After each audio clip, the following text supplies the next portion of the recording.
Good morning and welcome to the Stylo News Intelligence Update. Today is Friday, May 29th, 2026. I'm your host. Over the course of today's explainer, we're going to calmly and methodically examine the primary patterns of events that have developed across Southeast Asia over the past 2 weeks. It's a region navigating some complex, intersecting crises right now, from shifting economic currents to urgent security matters. Our goal here isn't to generate fear, but simply to deliver the facts clearly and impartially. We'll present the varying perspectives of key decision-makers so you can get a complete, unbiased picture of the geopolitical landscape. Before we look at the map, a quick note that this morning's intelligence update is brought to you by ProWave AI. They're the developers behind Stylo Intel Ops, which is the premier AI-powered open-source intelligence program utilized by professionals worldwide. The commercial version of this platform, Stylo News, is available to the public on the web and through their mobile apps, providing you with on-demand, unbiased intelligence reporting right at your fingertips. All right, let's take a look at the region. Southeast Asia is currently managing several active strategic hotspots. Over the last 2 weeks, our intelligence estimates have consistently highlighted multiple, concurrent threats impacting the stability of these nations. We're tracking a very complex combination of internal fragmentation, maritime friction, and heavy economic pressures rippling outward from the Middle East. Let's break this down to see how it builds a broader picture of regional security. Section 1. Security threats and regional stability. When we evaluate the risk of a conventional nation-on-nation war in Southeast Asia right now, the probability actually remains quite low. However, internal instability is a completely different story, and it's centered primarily in Myanmar. Multiple reporting streams over the past 2 weeks described renewed junta offensives in the Kachin, Chin, and Karen states. And these operations aren't random. They're heavily tied to strategic rare earth deposits and vital border trade routes. On top of that, we're seeing reports of severe violence linked to the Arakan army in Rakhine State, resulting in significant civilian harm and ongoing unresolved displacement. But as we know, an internal conflict rarely stays internal for long. The ongoing crisis in Myanmar is acting as a major fragility factor for the entire region. Just recently, more than 50 civil society organizations urged international coalitions like the Quad to treat Myanmar's collapse as a major Indo-Pacific security threat.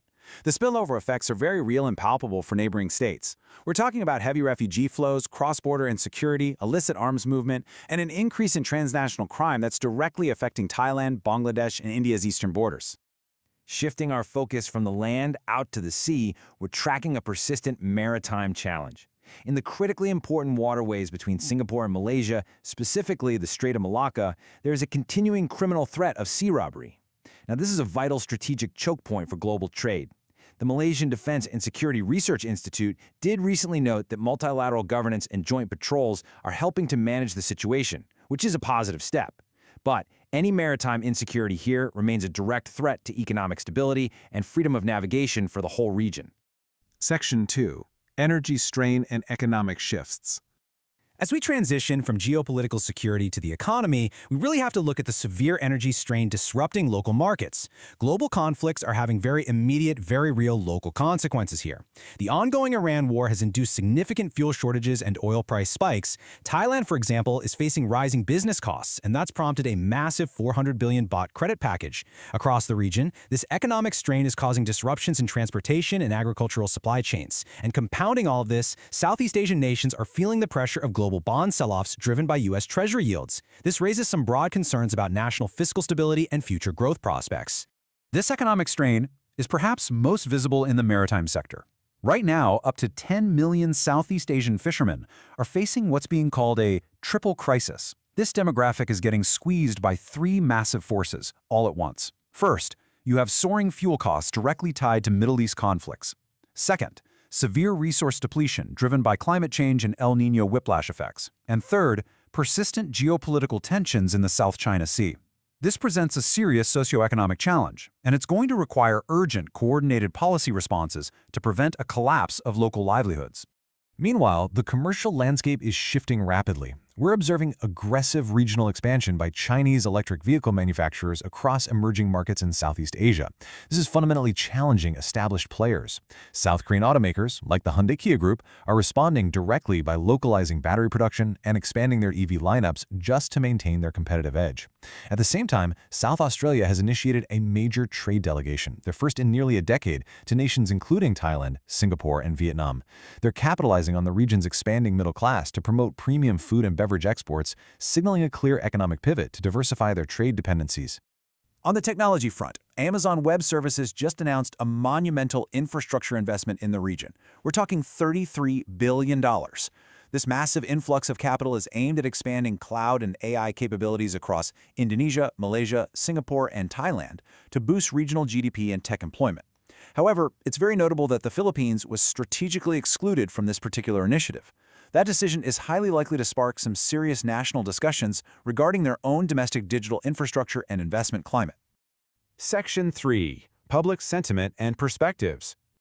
Understanding how governments and citizens are reacting to these intersecting crises is vital for forecasting what comes next.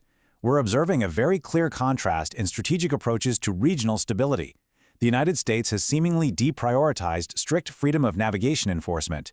To many observers, this signals a more transactional approach regarding maritime choke points and power projection. In contrast, ASEAN leaders are demonstrating a highly pragmatic, cooperation-focused strategy. Their main priorities are regional economic stability and energy security. And when we look at social media sentiment analysis, there is broad support within Southeast Asia for ASEAN's balanced approach as they carefully navigate the tensions between great powers. Looking directly at the public square, sentiment across social media platform X reveals a predominantly concerned and anxious population. Users are highly aware of the ripple effects of the Iran war, US-China rivalries, and the ongoing conflict in Myanmar. But the data shows no strong pro-war or celebratory tones at all. Instead, the discourse really emphasizes caution, unity, and a strong preference for multilateral alternatives. The public is deeply focused on basic needs, namely food security and energy stability, and there's a unified, broad desire for regional de-escalation above all else. Section 4. Strategic Outlook and Forecast. Based on the intelligence gathered over the last 2 weeks, what are the most likely events you should prepare for? We recommend monitoring 3 key areas in the near term. First, watch for increasing spillover from the Myanmar borders.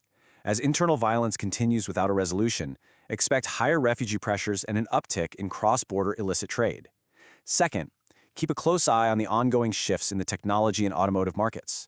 The intense competition between Chinese and Korean EV manufacturers will likely prompt new national industrial policies in countries like Indonesia and Vietnam. And finally, watch the Malacca Strait. As economic pressures continue to mount, the effectiveness of those multilateral maritime patrols will be continually tested by criminal elements. We'll conclude our explainer today by posing this final thought for you to consider. With great powers viewing the region transactionally, and internal fractures like Myanmar threatening borders, can Southeast Asia successfully maintain its neutrality and economic resilience amidst these mounting multipolar pressures? The actions of ASEAN in the coming months will be absolutely critical in answering that question.